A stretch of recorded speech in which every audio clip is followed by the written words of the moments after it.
തെങ്കാശി സുന്ദരപാണ്ഡ്യപുരത്ത് വസന്തം വിരിയിച്ച് സൂര്യകാന്തിപ്പാടം. തമിഴ്നാട്ടിലെ തെങ്കാശി ജില്ലയിലുള്ള സുന്ദരപാണ്ഡ്യപുരത്താണ് പൊന്നണിഞ്ഞ പൂപ്പാടങ്ങൾ. എന്നാൽ കാഴ്ചയുടെ ഈ വസന്തത്തിനിടയിലും തുടർച്ചയായുള്ള മഴക്കുറവ് ഇവിടുത്തെ കർഷകർക്ക് വലിയ പ്രതിസന്ധിയാണ് സൃഷ്ടിക്കുന്നത്. സുന്ദരപാണ്ഡ്യപുരത്തെ കർഷകനായ അശോകന്റെ വാക്കുകളിൽ പൂക്കൃഷിയെക്കുറിച്ചുള്ള ആശങ്കയുണ്ട്. சூரியகாந்தி விளைச்சல் பார்த்தீங்கன்னா போன வருஷத்துலேருந்து இந்த வருஷம் கம்பேர் பண்ணும்போது பார்த்தீங்கன்னா கம்மி தான்.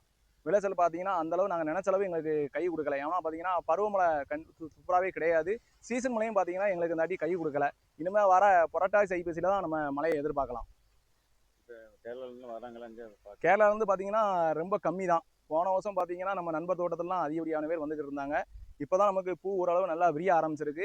ഇനിമേൽ നമ്മൾ വരുവാങ്ങ ഞങ്ങൾ എതിർപ്പാക്കുறோம். മുൻ വർഷങ്ങളെ അപേക്ഷിച്ച് ഇത്തവണ സൂര്യകാന്തി കൃഷി വളരെ കുറവാണ്.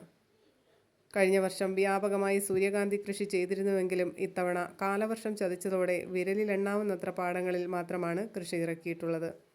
കാലാവസ്ഥ അനുയോജ്യമല്ലാത്തതിനാൽ സൂര്യകാന്തി കൃഷിയിൽ നിന്ന് പലരും പിൻവാങ്ങുന്ന കാഴ്ചയാണ്. ആദ്യമായി സൂര്യകാന്തി കൃഷി ചെയ്ത അശോകിന് മികച്ച വിളവ് ലഭിച്ചെങ്കിലും ജലക്ഷാമം വലിയ ആശങ്കയാണ് ഉണ്ടാക്കുന്നത്. കാർഷിക ഗ്രാമമായ സുന്ദരപാണ്ഡ്യപുരത്തെ ഒരു പ്രധാന വിനോദസഞ്ചാര കേന്ദ്രമാക്കി മാറ്റാനുള്ള ശ്രമത്തിലാണ് ഇവിടുത്തെ കർഷകർ. இந்த வாட்டி பார்த்தீங்கன்னா ஓணத்தை ஒட்டி வந்தாங்கன்னா ரொம்ப கம்மி. ஏன்னு பார்த்தீங்கன்னா ரொம்ப மழையும் கிடையாது, தண்ணியும் கிடையாது அதிகப்படியான. அதனால இந்த வாட்டி முதல்ல பார்த்தீங்கன்னா ரொம்ப கம்மியான வேர் தான் போட்டிருக்காங்க. எவ்வளோ சீக்கிரம் வர முடியுமோ நீங்கள் வாங்க. விவசாயம் ரொம்ப கம்மி தான் இந்த வாட்டி.